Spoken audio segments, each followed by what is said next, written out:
Kira Okonkwo had 13 seconds before the man in her employer's study decided whether to kill her.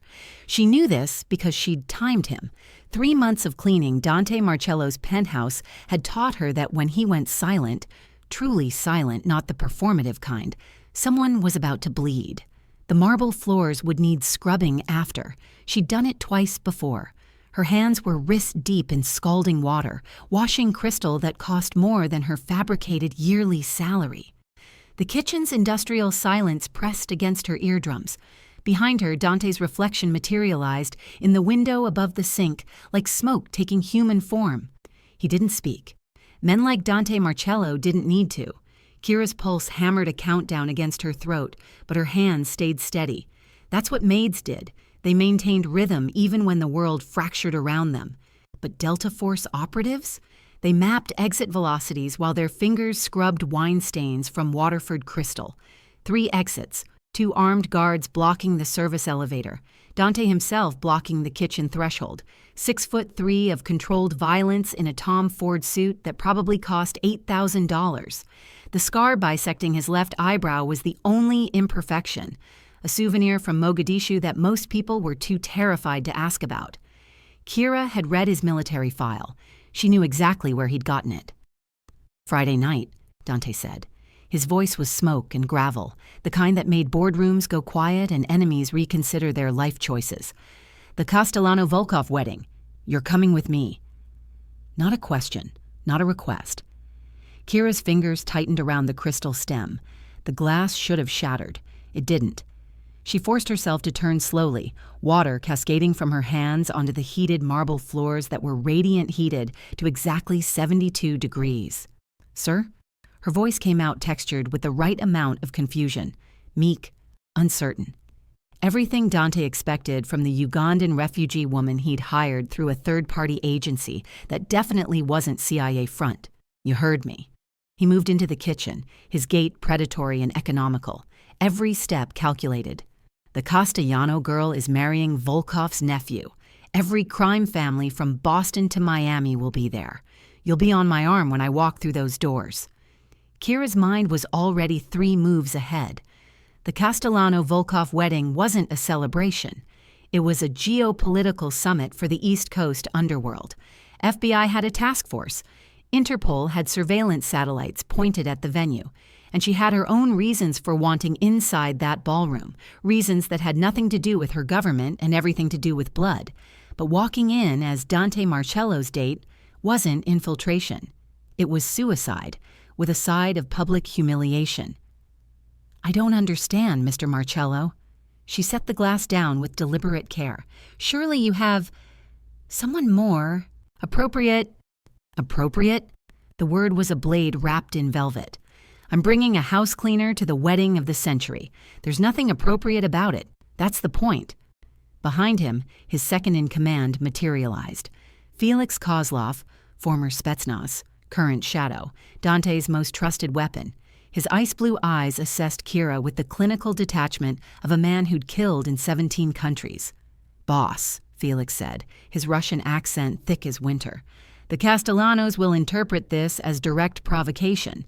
Enzo will retaliate." "Let him try." Dante's smile was surgical. "I want him angry. Angry men make mistakes." Kira's stomach dropped. She was bait. A calculated insult designed to trigger a war. But what Dante didn't know, what he couldn't know, was that she needed that chaos. She needed the moment when security would fracture and attention would splinter. She needed access to one man who would be at that wedding. Luca, the accountant Teresi, the money man who knew where they'd taken her brother. The kitchen door flew open with enough force to crack the doorstop. Isabella Marcello swept in, all silver hair and Italian fury, wrapped in a Chanel robe that cost more than most cars. Dante's grandmother, the matriarch who'd raised him after his parents were murdered in a Sicilian vineyard when he was 9. The only person alive who could challenge him without consequence.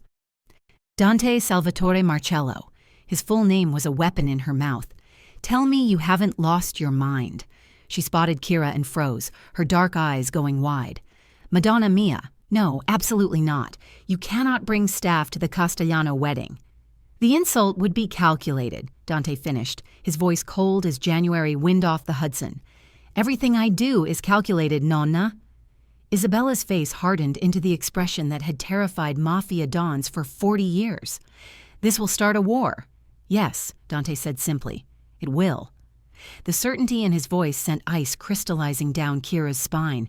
He wasn't reckless, wasn't emotional. He was planning something bigger, something she couldn't see yet. And she was a chess piece in a game whose rules she didn't fully understand. Isabella turned to Kira, and her expression shifted to something that looked almost like pity. "Child," she said, her accent softening, "do you understand what he's asking of you?" Kira met her gaze, let her see the fear that was only partially performance. "I'm beginning to, ma'am." "Then refuse. Walk away. There are other jobs, safer jobs." "She won't refuse." Dante's voice was too quiet, dangerously quiet. "Will you, Kira?" It wasn't a question. It was a test with lethal consequences for the wrong answer. Kira looked at him directly, cataloging details, the silver threading through his black hair at the temples, the way his hands never quite relaxed, the slight bulge beneath his left arm where his Sig Sauer P226 rested. "No, Mr. Marcello, I won't refuse." Isabella shook her head, slowly. "You're playing with forces beyond your control, Nipote, both of you." She looked at Kira one more time, her expression shifting to something almost knowing. "Be careful, girl. My grandson collects broken things, and he never lets them go." She left, her warning hanging in the air like cordite. Felix stayed, arms crossed over his chest. "Boss, if this goes sideways—" "It won't." "How can you be certain?" Dante's eyes never left Kira. "Because she's smarter than she pretends. Aren't you, Kira?" Her blood turned to slush. Did he know? Had she made a mistake somewhere? Left a digital footprint? Blown her cover during one of the midnight searches through his encrypted files? "I don't know what you mean, sir." Her voice was steady. Thank God for her voice. He moved closer. Close enough that she could smell his cologne. Something custom, probably blended in Florence, notes of tobacco and cedar and controlled violence. Close enough that she could see the exact shade of his eyes, not brown, but amber shot through with gold. "You've worked in my home for 3 months, he said softly. "You've never asked for a raise, never complained, never tried to steal from me, seduce me, or leverage your position."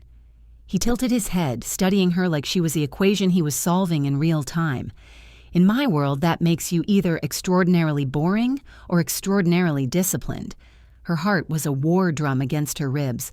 "I'm just trying to keep my job, Mr. Marcello." "Perhaps." The word was barely a whisper. "But Friday night, you'll be the most valuable piece on the board, whether you know it or not." He stepped back, the moment shattering like the crystal she'd almost broken. 6 a.m. Friday. A car will take you to get prepared. Don't bring anything from your quarters. Don't contact anyone. Don't leave this building before the car arrives." He paused at the threshold. "And Kira, whatever happens Friday night, you follow my lead. No matter what you see, no matter what you think you understand, you stay silent, you stay close, and you trust that I have a plan." He walked out. Felix lingered, his expression unreadable. "He suspects something," Felix said quietly in Russian. He didn't know Kira was fluent. "Not what exactly, but he knows you're not just a maid." He switched to English. "Be careful, Friday. Dante's plans have a way of burning everyone involved." Then he was gone too. Kira stood alone in the massive kitchen, water still dripping from her hands onto floors that cost $200 per square foot. She moved on autopilot to the staff lockers, her training overriding the adrenaline crash. Assess, adapt, survive. She pulled out the small waterproof pouch hidden in the lining of her spare uniform. Inside, a micro SD card containing 4 years of reconnaissance, a photograph that was disintegrating at the edges, and a burner phone with 3 contacts. Her hands trembled as she looked at Jamal's picture, her baby brother, 14, in this photo, grinning in his high school soccer uniform at their father's funeral. 6 weeks after this photo was taken, Jamal disappeared, trafficked by a network that fed directly into the Castellano family's operations. For 4 years, Kira had hunted, Delta forced a Defense Intelligence Agency to going completely rogue when the agency prioritized strategic assets over one missing black boy from Baltimore. She'd tracked the network across 8 countries through shell companies registered in tax havens, following digital breadcrumbs that all pointed to one man, Luca the accountant Teresi. Luca ran the Castellanos' human trafficking operations with the precision of a Swiss watchmaker. Children moved like inventory, money laundered through legitimate businesses, protection bought at the highest levels of government. For 3 years, Kira couldn't get close. Luca was too careful, too protected. Then she'd discovered the connection. Dante Marcello's legitimate import-export business occasionally moved shipments for the Castellanos, a partnership of convenience between new money and old blood. 3 months ago, she'd applied for a housekeeping position in Dante's household, a way to monitor the relationship, to identify when shipments moved, to find the pattern that would lead her to Luca. And now, impossibly, Dante was handing her exactly what she needed, access to Luca at the wedding. But why?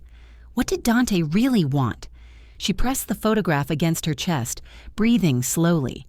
48 hours, 1 wedding, 1 chance. The answer, she suspected, was going to cost more than she'd planned to pay. If you're feeling this story, drop a like and tell me where you're watching from in the comments. It genuinely makes my day to see our community grow across the world. And hit that subscribe button, because what happens at that wedding? You won't believe it. The transformation suite existed in a dimension Kira hadn't known was part of Dante's empire, not the penthouse, not the warehouse district where his legitimate operations hummed 24 hours a day. This was a private floor in the Apex Tower, a luxury hotel Dante owned through a Cayman Islands shell corporation, accessed through a private elevator that required retinal scan, thumbprint, and a 16-digit code that changed every 6 hours. The space was designed to erase identities and create new ones. Walls the color of bleached bone, lighting so perfectly diffused it seemed to emanate from the air itself. The temperature was precisely 68 degrees. Not a single surface reflected sound. Standing in the center of the room felt like being suspended in expensive nothing. Kira stood in her maid's uniform, black polyester that had become a second skin over 3 months, while a woman circled her like a hawk studying prey.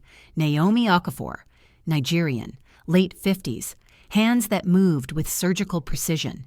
She'd been transforming people for Dante for 12 years, according to the dossier Kira had compiled.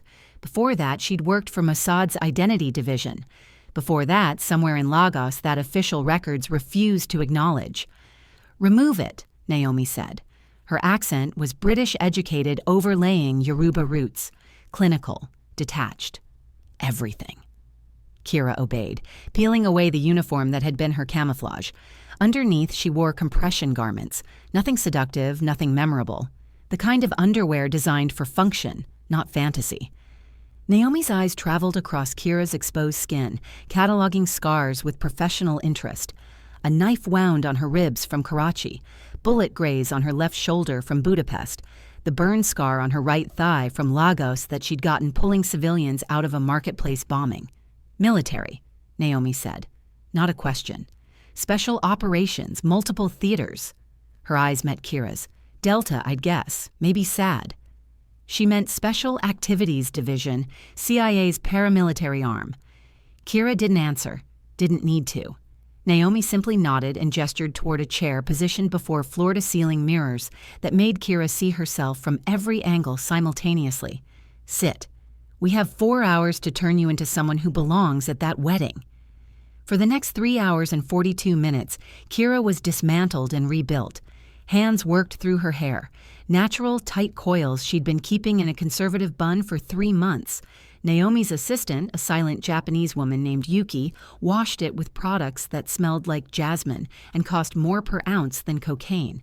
Then came the chemical straightening treatment, heat, tension, transformation. When Yuki finished, Kira's hair fell in sleek, bone-straight sheets to her shoulders, shimmering like black water under the lights. "Now you look expensive," Naomi observed, studying Kira's reflection. "Good. The Castellanos respect. Expensive." Makeup came next. Foundation 3 shades darker than Kira's actual complexion, to emphasize rather than minimize her blackness, Naomi explained. Dante wants them to see exactly what you are, what you represent, the future they're terrified of. Deep plum eyeshadow that made Kira's dark eyes look dangerous instead of submissive. Highlighter on her cheekbones sharp enough to cut glass. Lips painted the color of dried blood, a custom shade Naomi mixed herself. "You're a weapon," Naomi said quietly, working on Kira's lips with a brush that probably cost $200. "He's dressing you like one." Then came the dress. Naomi wheeled it out on a mannequin, and Kira's breath stopped despite 4 years of combat training that should have made her immune to surprise. Emerald green silk, not black like the competitor's story. Dante was too smart for obvious symbolism. This was the green of money, of envy, of poison that tasted sweet going down. The fabric caught light like liquid gemstones. The cut was architectural, one shoulder design that left her right shoulder bare, exposed, a neckline that plunged in a sharp V to her sternum. The bodice was structured like armor, boned and fitted to her exact measurements. The skirt fell in liquid panels to the floor, but a slit climbed her left thigh to mid-hip, revealing leg with every step. "He had this made 3 weeks ago," Naomi said, watching Kira's face. "Sent your measurements to a designer in Milan. She worked on nothing else." She paused. "He's been planning this longer than you know." Kira's stomach twisted. 3 weeks ago was before she'd uncovered the shipping connection to Luca, before she'd found the pattern, which meant Dante had been watching her, planning this since when? Since she'd started working for him. Since before. "How much does he know about me?" Kira asked. Naomi's expression was unreadable. "Enough to be dangerous, not enough to stop you." She gestured toward the changing screen. "Put it on. Let's see if his vision matches reality." The silk felt like cold water against Kira's skin, like sin woven into fabric, like wearing a target that cost $50,000. When she emerged, Naomi's professional mask cracked into something almost like approval. "Yes, you'll do more than insult them. You'll make them afraid."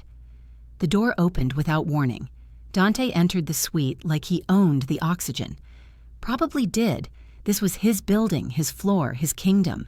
He was dressed in a tuxedo that made the one he'd worn earlier look like practice. Midnight blue so dark it was almost black, cut by a tailor who understood that clothes were weapons. His shirt was crisp white, open at the collar, no tie. The scar on his eyebrow caught the light. His eyes traveled across Kira slowly, methodically, the way a general surveys a battlefield before committing troops. He didn't speak. The silence was louder than applause. He circled her once, footsteps silent on marble. When he stood behind her, she could feel the heat radiating from his body through the thin silk. His breath was warm against her bare shoulder. "Perfect," he finally said. The word was soft, reverent, and it sent warning signals down her spine. Naomi left without being dismissed. Yuki followed. The door locked with a quiet click. They were alone. Dante moved to stand in front of her, his eyes never leaving hers in the mirror's reflection. "What do you see when you look at yourself, Kira?" She met his gaze in the glass, a woman playing a role. Close. He stepped nearer, his presence overwhelming every other sensory input. "You see a weapon. That's what you've been for 4 years. What you became the moment your brother disappeared." Her heart stopped, completely stopped, then kick-started with enough force to crack ribs. He knew, not suspected. Knew. "I don't—" "Yes, you do." His hand came up, fingers brushing her jaw with agonizing slowness. The touch was gentle, possessive, terrifying. "I've watched you for 3 months, Kira. I know what you are. Former Delta, current Ghost. DIA burned you when you went rogue to find Jamal. You've been living in my home, moving through my operation, searching for someone." He paused, letting the weight of his knowledge settle on her shoulders like a burial shroud. "Luca Teresi," Dante continued, "the accountant. The man who knows where your brother is. The man who's been moving children like cargo for the Castellano family for 8 years. His thumb traced the line of her jaw. "You've been hunting him, and I've been watching you hunt." Kira forced herself to breathe, to think. If you knew, why didn't you kill me? Because you were useful. His smile was sharp as broken glass. Because watching you work was educational. Because I wanted to see how far you'd go, what you'd sacrifice. He turned her to face him, breaking the mirror's spell. And because I wanted to see if you'd trust me when I offered you exactly what you needed. Which is access. Friday night, Luca Teresi will be at that wedding. He'll be moving high-value assets, children, using the wedding as cover. Maximum chaos, maximum distraction. It's the perfect time to relocate inventory before law enforcement closes in. Dante's eyes were amber fire. And your brother is one of those assets. The words hit like a physical blow. How do you know? Because I've been tracking Luca's network for 6 months. Not for justice, not for morality. His voice went colder. For business. Luca represents everything wrong with the old families. Sloppy, cruel, drawing federal attention that threatens my legitimate operations. He's bad for my bottom line. So you want him gone? I want him destroyed. Completely. Publicly. In a way that sends a message to the Castellanos and every other family that still thinks I'm their convenient minority partner. Dante's grip on her chin tightened. I came to this country with nothing. Built an empire through discipline and strategy. Now they expect me to stay in my lane, move their dirty cargo, take their table scraps. His voice dropped to something dangerous. Tomorrow night, I'm showing them what happens when they underestimate an immigrant who's smarter than they are. By bringing me, a black woman, to their sacred wedding. By bringing you, a woman who represents everything they fear. Intelligence, capability. Someone who doesn't play by their outdated rules. He released her chin, stepped back. You want access to Luca. I want to humiliate the Castellanos. We both get what we need. Kira's mind was racing through implications, calculating angles. What's the catch? You do exactly what I tell you tomorrow night. You trust my plan.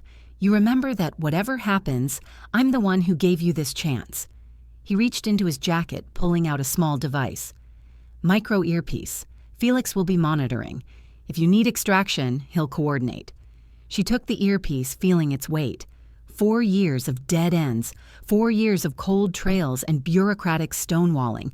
And now this, a mob boss offering her everything on a silver platter. There's more, she said. There's always more.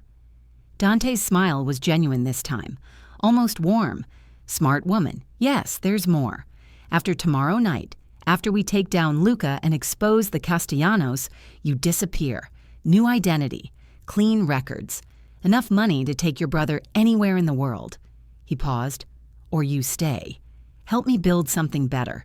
An organization that uses power to dismantle networks like Luca's instead of profiting from them. You're asking me to become your partner. I'm asking you to stop being a weapon and start being a queen.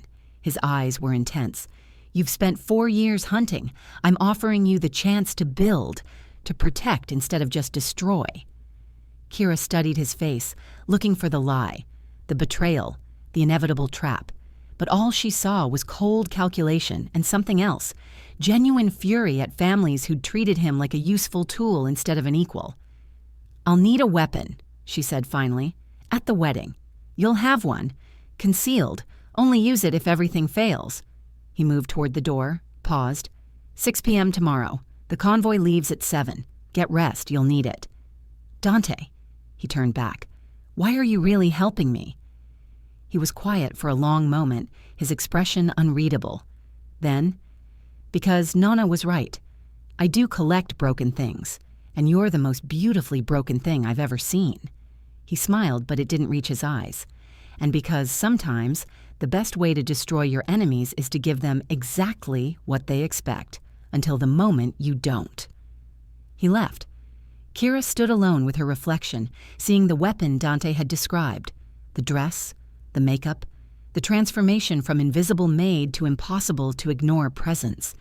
She pressed her hand against the cool mirror, feeling the weight of 4 years settling. On her shoulders like a crown made of thorns.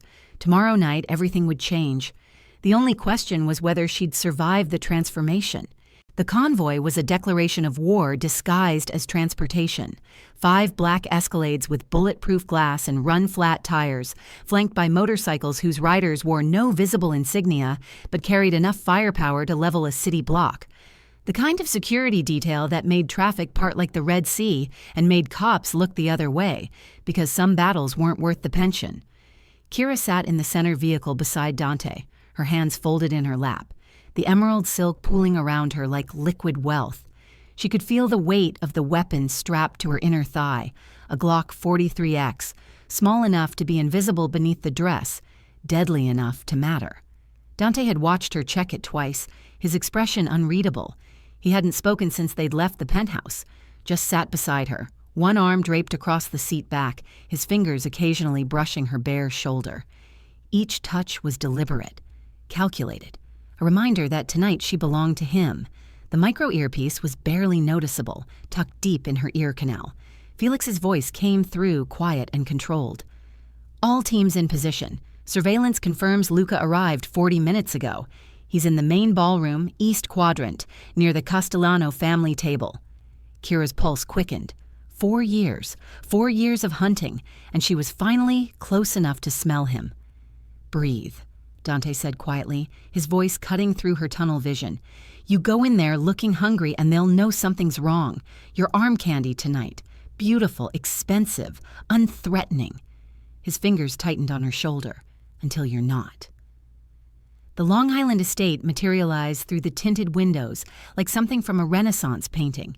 Cream-colored stone, towering columns wrapped in white roses and Italian lights, fountains that probably cost more than most people's houses, spraying water choreographed to classical music.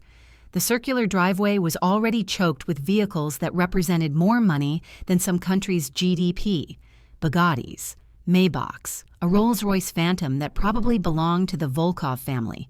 But their convoy didn't stop at the valet area where uniformed attendants waited with practiced smiles. "We're going through the main entrance," Dante said, his voice carrying the weight of finality.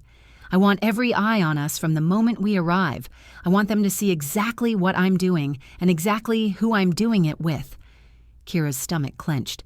"That's asking for violence. That's demanding it." He turned to face her, his amber eyes cold as winter. "The Castellanos need to understand that their old rules are dead, that disrespecting me has consequences, that the immigrant they treated like hired help is now powerful enough to spit in their face at their daughter's wedding." The lead Escalade stopped directly in front of the main entrance, blocking 3 other vehicles. Doors opened. Dante's security fanned out. 8 men in dark suits with visible earpieces and the kind of alert stillness that marked them as former military. Dante stepped out first, buttoning his midnight blue jacket with practiced ease. Then he reached back for her. His hand was warm, strong, possessive in a way that made her skin prickle with warning. She took it, letting him pull her from the vehicle, letting the emerald dress settle around her like armor woven from envy and money.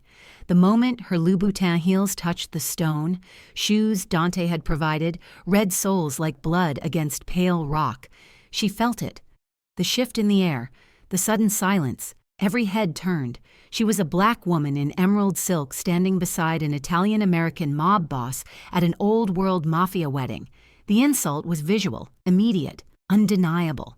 She represented everything the Castellano-Volkov alliance feared: modernity, diversity, the erosion of their precious bloodline purity. Dante's arm slid around her waist, pulling her against his side with enough force that she felt every hard plane of his body through the thin silk. His touch burned. "Walk," he whispered against her ear, his breath hot. "Let them see what happens when I decide their traditions are meaningless." They moved toward the entrance and the crowd parted.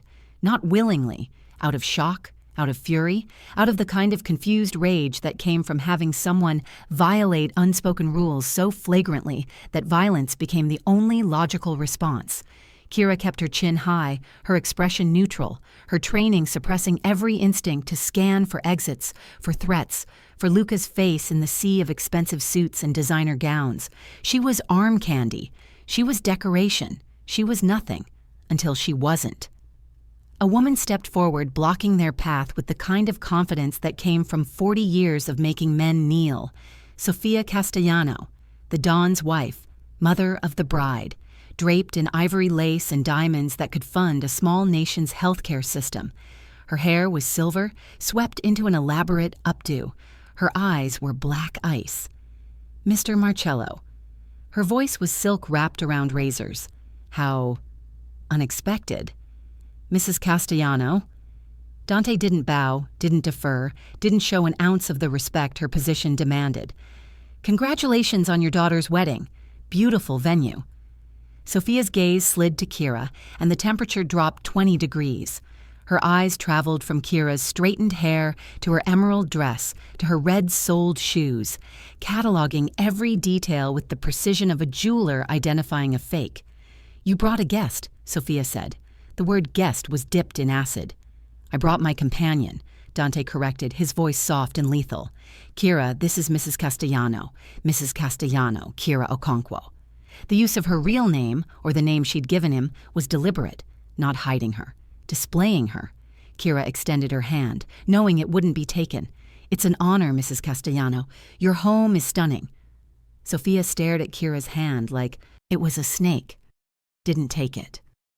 To a family wedding, she said, each word a bullet. You brought staff. I brought someone who matters to me, Dante replied, his smile sharp enough to draw blood. Surely you don't object to that, Mrs. Castellano. This is a celebration of love, after all. The insult beneath the courtesy was unmistakable. Sophia's face tightened into the expression that had terrified soldiers and made politicians reconsider their careers. My husband will want to speak with you, she said, ice dripping from every syllable. Immediately. I'm looking forward to it. Dante's hand never left Kira's waist. They passed into the estate, and Kira's breath caught despite herself. The ballroom was obscene in its opulence.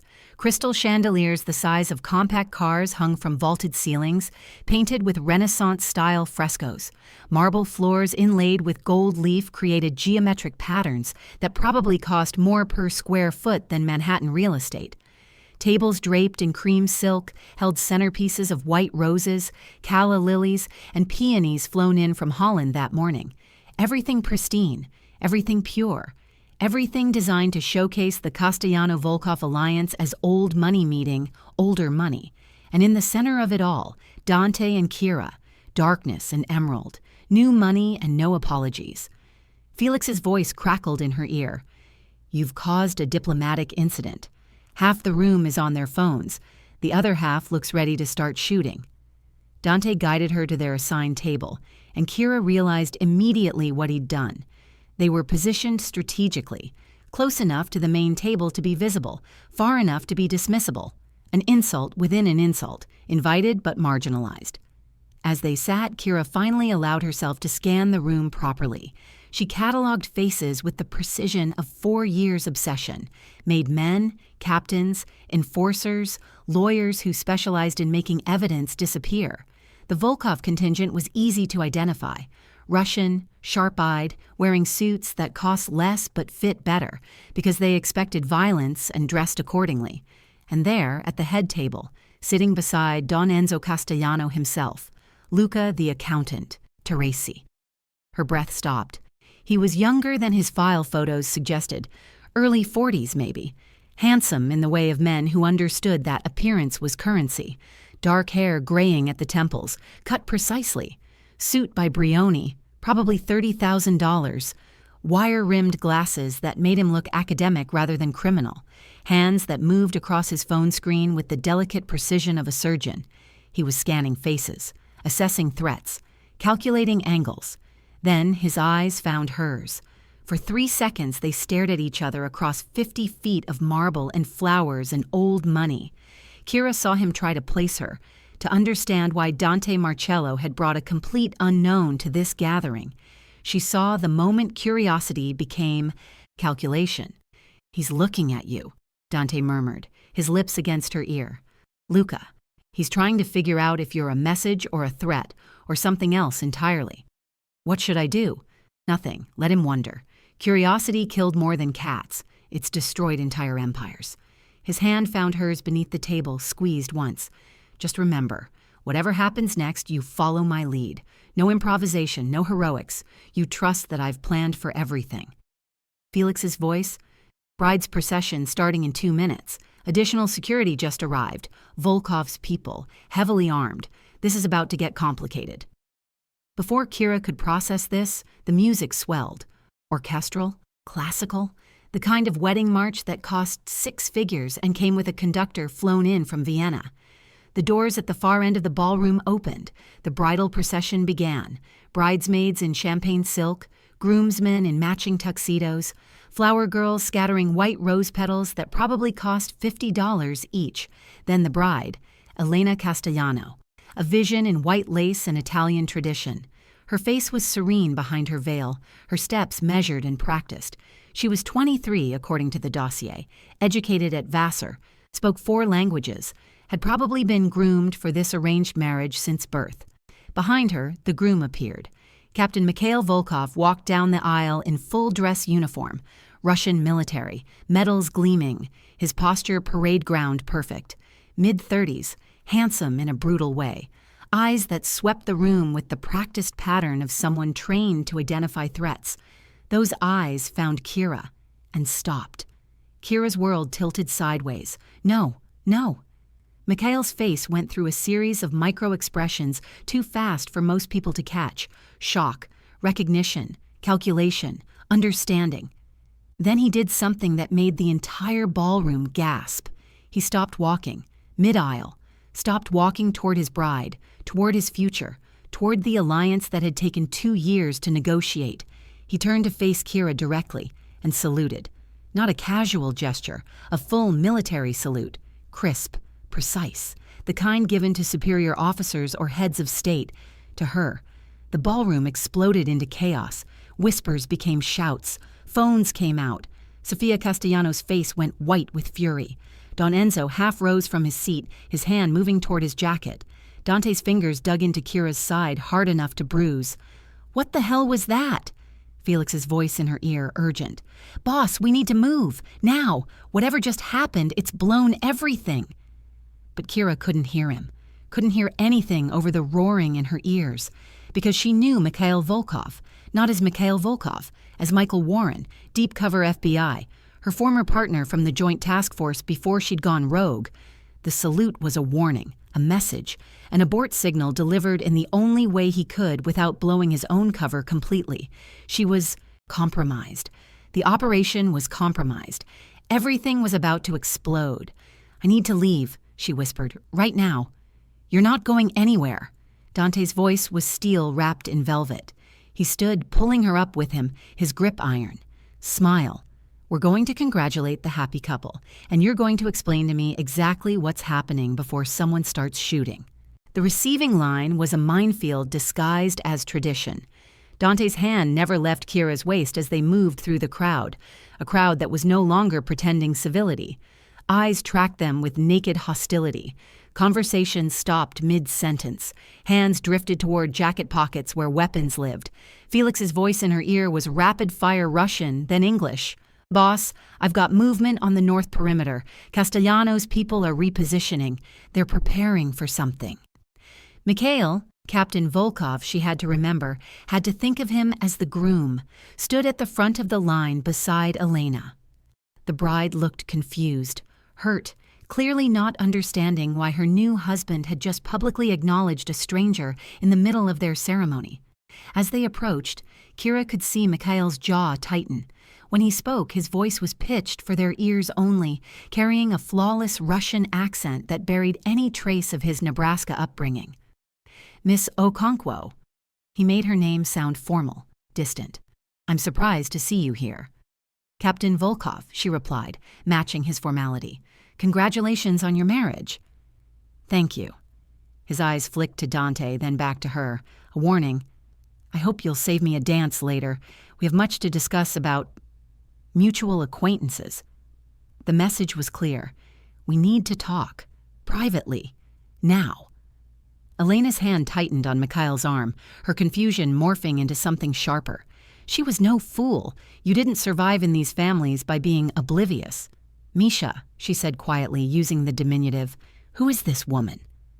Before Mikhail could answer, Dante stepped in smoothly. Just someone who reminds the captain of home, I imagine. The world is smaller than we think, Mrs. Volkov. They moved past, continuing through the receiving line, but the damage was done. Behind them, Kira could hear the whispers multiplying like bacteria in a petri dish. Don Enzo Castellano was waiting at the end of the line, a granite monument in an Armani tuxedo, 70 years old, silver hair swept back from a face that looked like it had been carved from Sicilian limestone, eyes that had watched men die and felt nothing. Beside him stood Luca Teresi. Up close, Luca was even more dangerous than his file suggested. The glasses were window dressing. Beneath them, his eyes were predator-sharp, constantly calculating. He held a champagne flute in one hand, but Kira noticed he never drank from it. His other hand rested casually in his pocket, probably on a weapon. Marcello. Don Enzo's voice was gravel and old wine. You've made quite the entrance. Don Castellano. Dante's tone was perfectly respectful and completely insincere. Thank you for the invitation. I don't recall extending one to your companion. The pause before companion was deliberate, vicious. Then consider it my gift to your daughter, something memorable for her special day. Dante's smile was a knife wrapped in silk. After all, weddings should be unforgettable. Luca's eyes never left Kira. I don't believe we've been introduced, he said, his voice smooth as poisoned honey. Luca Teresi. And you are. This was it. 4 years of hunting, and the man who knew where Jamal was stood 3 feet away, extending his hand like they were at a cocktail party instead of a powder keg with a lit fuse. Kira took his hand. His palm was dry, cool. His grip was firm, but not aggressive. The handshake of a man who understood that violence should be efficient, not emotional. Kira Okonkwo, she said, her voice steady despite her heart trying to punch through her ribs. I work for Mr. Marcello. Work for him. Luca's smile didn't reach his eyes. How interesting. What kind of work? The kind that requires discretion, Dante cut in smoothly. I'm sure you understand, Luca. Some things are better left unspoken at family gatherings. Of course. Luca released Kira's hand, but his eyes stayed locked on hers. Though I have to admit, Miss Okonkwo, you look familiar. Have we met before? Kira's blood turned to ice water. I don't think so. I have one of those faces. Perhaps. He sipped his champagne. No, pretended to sip it. Though I'm very good with faces, especially unusual ones. It's part of my business, remembering people, tracking patterns, identifying anomalies. The threat beneath the courtesy was crystal clear. I'm going to run you through every database I have access to until I figure out who you really are. Don Enzo's phone buzzed. He glanced at it, and his expression went from stone to volcanic fury in under a second. Marcello, my office, now! Don Castellano, I wouldn't want to interrupt the celebration. That wasn't a request. Enzo turned and walked toward the mansion's interior, clearly expecting to be followed. Dante looked at Kira. Stay here. Don't move. Don't talk to anyone. Felix will keep eyes on you. Dante, trust me. He leaned in, kissing her forehead in a gesture that looked affectionate, but felt like a brand of ownership. Then he was gone, following Enzo into the belly of the estate. Kira stood alone in a ballroom full of people who wanted her dead. Luca was still there, still watching her with those calculating eyes. Fascinating man, Dante Marcello, he said conversationally. Self-made, ambitious, dangerous in unexpected ways. He moved closer, close enough that she could smell his cologne, something expensive and understated. Tell me, Miss Okonkwo, how long have you been working for him? 3 months. And before that? Various positions. I prefer to keep moving. A wanderer. His smile was surgical. Or someone running from something. Which is it? Before she could answer, a hand touched her elbow. Isabella Marcello appearing like a spirit summoned by need. The matriarch's dark eyes were urgent. Excuse us, Mr. Teresi. I need to borrow Miss Okonkwo for a moment. Women's matters. Luca inclined his head graciously, but his eyes promised that this conversation wasn't over. Of course, Mrs. Marcello. I look forward to continuing our discussion later, Miss Okonkwo. Isabella guided Kira away from the crowd, through a side door into a corridor lined with oil paintings of dead Castellanos. The moment they were alone, her grip tightened. "You're in terrible danger, child," she said, her accent thickening with stress. "Luca suspects something. He's already sent your photo to his analysts. And Mikhail's salute. That was a warning, wasn't it? You know him." Kira's mind raced. How much did Isabella know? How much could she risk revealing? Don't lie to me." Isabella's eyes were fierce. "I've spent 40 years watching men play chess with human lives. I know when someone is a pawn versus when they're playing their own game." She pulled out a small device from her clutch, a phone, but modified. "Dante thinks he's controlling this situation. He's not. Luca has been running counterintelligence for 6 months. He knew about your brother before you even applied to work for Dante." The world tilted. What? Jamal Okonkwo, 14 when he was taken, 18 now, premium asset in Luca's network. Isabella's voice was clinical, delivering horror like a weather report. "Luca's been using him as bait, waiting to see who would come looking. You weren't hunting him, child. He was hunting you." Kira's legs went weak. 4 years. 4 years of thinking she was closing in when she was actually walking into an elaborate trap. "Where is he?" Her voice was barely a whisper. "Where's Jamal?" "Here, on the estate, in the East Wing, 3rd floor. Luca's keeping high-value assets here during the wedding. Extra security, maximum control." Isabella pressed the modified phone into Kira's hand. "This will bypass the security system for exactly 7 minutes. That's all I can give you." "Why are you helping me?" Isabella's expression was complex. Grief, fury, resignation all at once. "Because I had a brother once. The Castellanos took him from me when I was 16, used him to control my family, to force my marriage to Dante's grandfather." Her eyes glistened. "I've spent 50 years watching these men treat children like inventory. I'm done being complicit." Felix's voice crackled in Kira's ear. "Boss is in trouble. Don Enzo knows something. Multiple armed guards converging on his position. I'm moving to extract, but I need—" The ballroom doors burst open. Sofia Castellano stood in the doorway flanked by 6 armed men in suits. Her face was a mask of controlled fury. "Miss Okonkwo, Don Castellano requests your presence in his office immediately." It wasn't a request. Kira looked at Isabella, who gave the smallest shake of her head. "Don't go. It's a trap." But Dante was already in that office. If she refused, they'd know she was more than she appeared. The charade would shatter. "Of course, Mrs. Castellano," Kira said, her voice steady. "I'd be honored." Isabella's hand squeezed hers once, passing something small and metallic into her palm. A key. "3rd floor," she whispered. "East Wing, 7 minutes. Use them wisely." Kira was escorted through the mansion like a prisoner being led to execution. The guards flanked her, hands near their weapons, ready for her to bolt. Don Enzo's office was on the 2nd floor, all dark wood and leather, the kind of room where decisions were made that altered the trajectory of lives. Dante stood by the window, his expression unreadable. 2 guards stood behind him, weapons visible now, pretense abandoned. Luca was there too, laptop open, his face triumphant. "Miss Okonkwo," Enzo said, gesturing to a chair. "Or should I say, Captain Okonkwo, former Delta Force, former DIA, currently wanted by 3 federal agencies for going rogue." He smiled like a shark.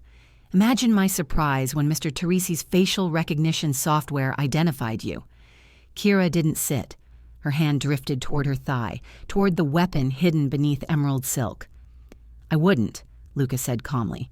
"You're outnumbered, outgunned, and standing in a room with no exits." He closed the laptop. "But here's what interests me. Dante knew who you were. He brought you here deliberately, which means this whole performance, the insult, the spectacle, was a distraction." He looked at Dante. "What were you really planning?" Dante's smile was cold.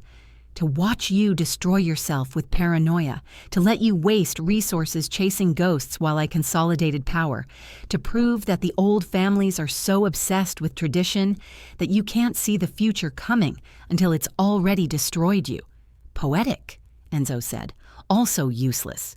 You're both leaving here in body bags. Guards." The lights went out. Complete darkness. Emergency systems should have activated immediately. They didn't. Felix's voice in Kira's ear. "You've got 6 minutes, go!" Chaos erupted, shouting, movement, the sound of weapons being drawn. Kira dropped, rolled, felt a bullet punch through the air where her head had been. Her hand found her Glock, drew it, fired twice toward the muzzle flash, heard someone grunt, fall. Dante's voice in the darkness. "Kira, run, East Wing, 3rd floor, now." She didn't question it, didn't think, just moved. Out the door, into the corridor. The modified phone Isabella had given her glowed with a countdown. 5:47. Behind her, gunfire, screaming. The wedding collapsing into war. But ahead of her, somewhere in this mansion, was Jamal, and she had 5 minutes and 47 seconds to find him before hell arrived. The East Wing was a labyrinth designed by paranoia and old money. Kira sprinted through corridors lined with Renaissance paintings worth millions, her Louboutins abandoned somewhere between the 2nd and 3rd floor. Barefoot now, the Glock 43X in her right hand, Isabella's modified phone in her left showing 4:12.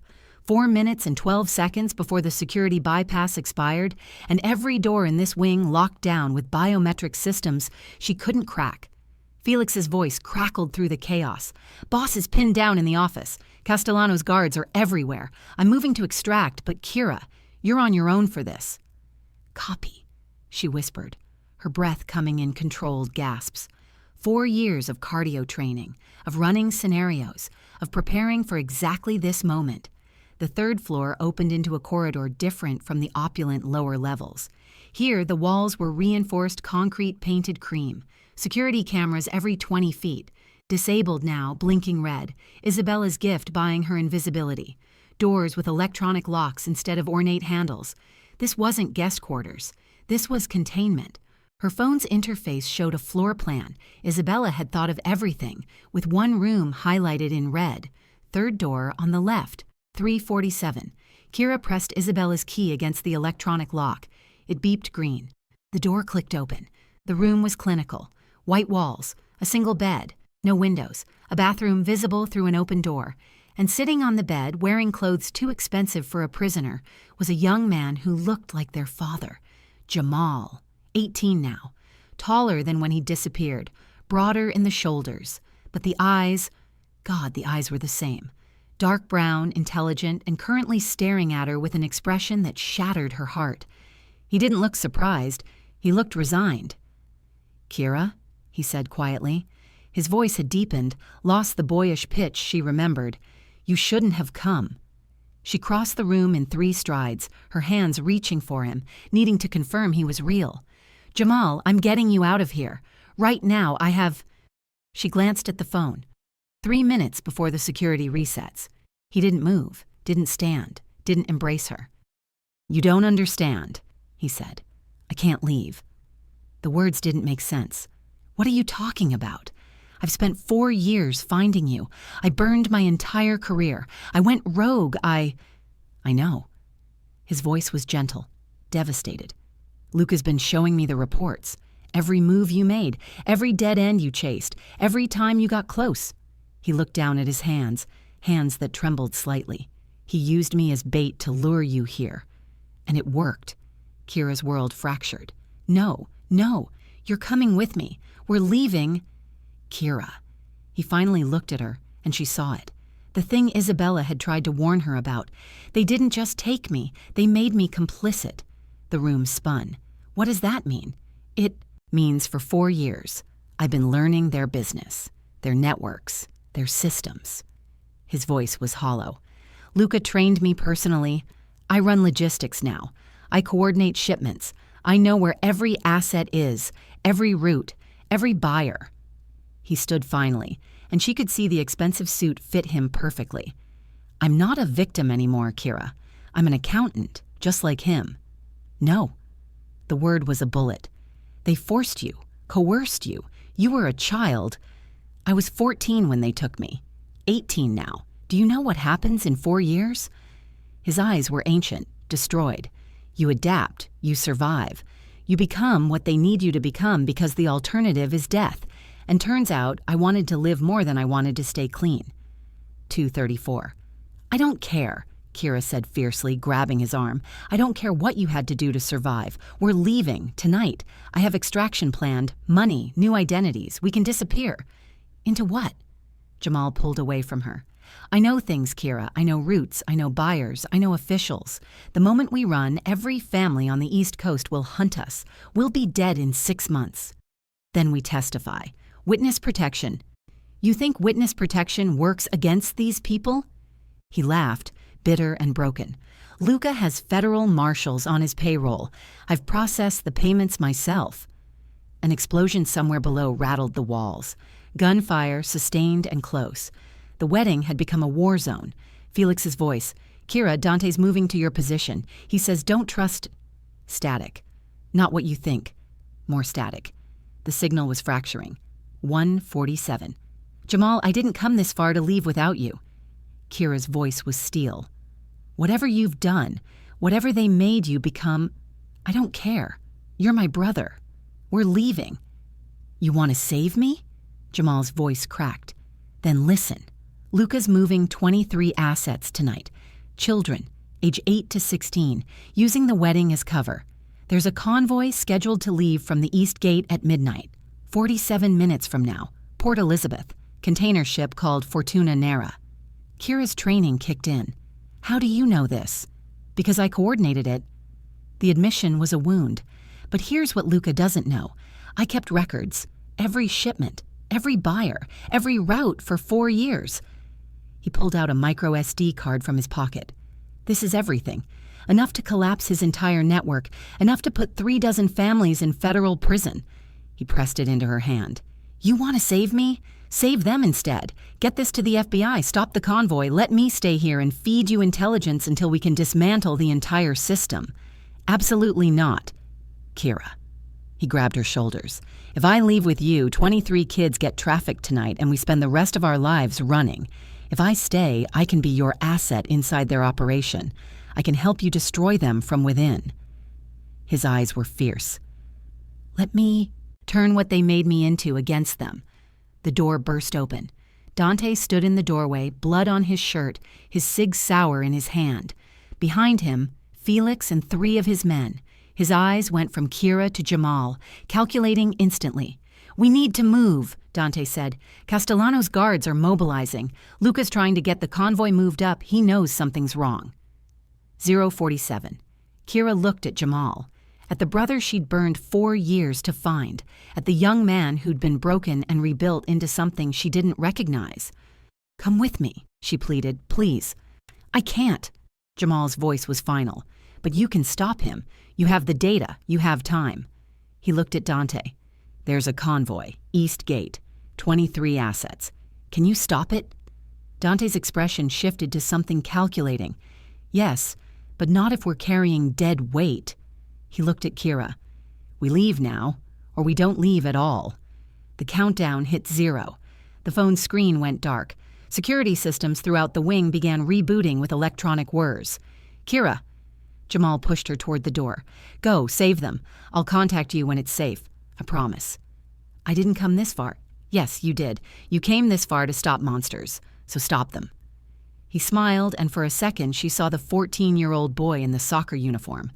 "I'll be okay. I've survived this long. I can survive longer." Dante grabbed her arm. "Kira, now." She let herself be pulled from the room, her eyes never leaving Jamal until the door closed between them. They ran, through corridors filling with guards, down service stairs Felix somehow knew about, through a kitchen where staff cowered behind industrial stoves, out a side door into gardens illuminated by security lights and muzzle flashes. The convoy was already staging at the East Gate, 3 trucks, heavily armed guards loading cargo that Kira knew in her soul were children who looked like Jamal had at 14. "Felix," Dante barked, "call it in. FBI, state police, anyone who'll respond. Anonymous tip about human trafficking at the Castellano estate." "Boss, that'll bring heat on all of us. Do it, now." Felix made the call while they moved through shadows toward the perimeter wall. Behind them, the mansion was chaos. The wedding transformed into a crime scene, families scrambling, alliances fracturing. They reached the wall. Dante's men had rope already positioned. One by one they climbed while gunfire cracked through the night. At the top, Kira looked back one last time, saw the mansion, saw the convoy beginning to move, saw police lights appearing in the distance, Felix's anonymous tip working faster than expected, saw a figure in a window on the third floor, Jamal, watching her escape. He raised his hand. Not a wave, a salute, a promise. They dropped over the wall into darkness. 6 months later, the safe house in Portland was everything Kira had never let herself want. Quiet, clean, windows that opened onto a garden instead of a war zone, coffee that tasted like normal instead of survival. She sat at the kitchen table, laptop open, reviewing the latest encrypted message from her asset inside the Castellano organization.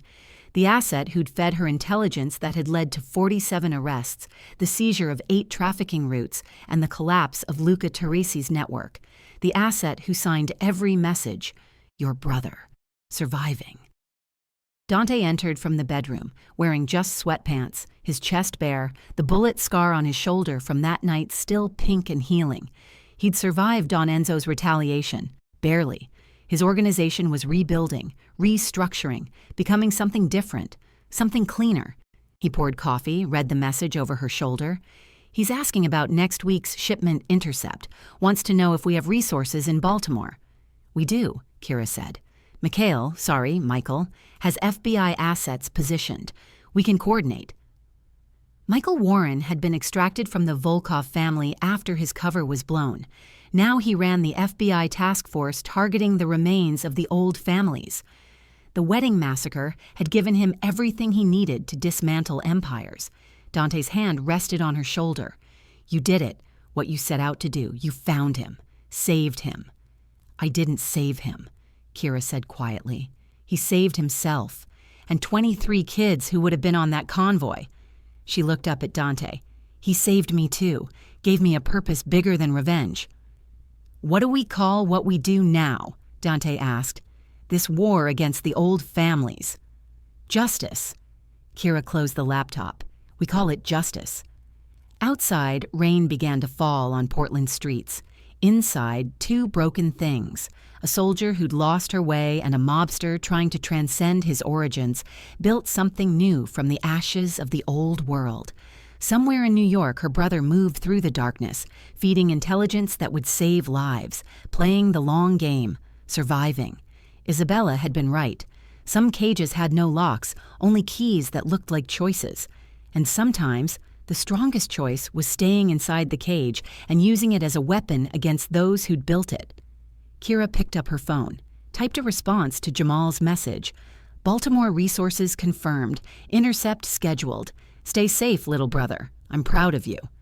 She sent it, closed her eyes, felt Dante's arms wrap around her from behind. You ready for what comes next? He asked. She opened her eyes. Always. Because the war wasn't over. It was just beginning. And this time, they were fighting it together. You've just finished a story about sacrifice, redemption, and the long war against darkness. If this resonated with you, if you felt every moment of Kira's journey, drop a like and share this with someone who needs to hear a story about never giving up on the people you love. Comment below which moment hit you hardest. Was it the salute? The brother's choice? The final message? Your engagement keeps these stories alive. Subscribe for more tales that explore the gray spaces between hero and villain, between revenge and justice, between what we lose and what we become. Until next time, remember, some weapons are built from broken things, and sometimes the most powerful choice is the one nobody sees coming.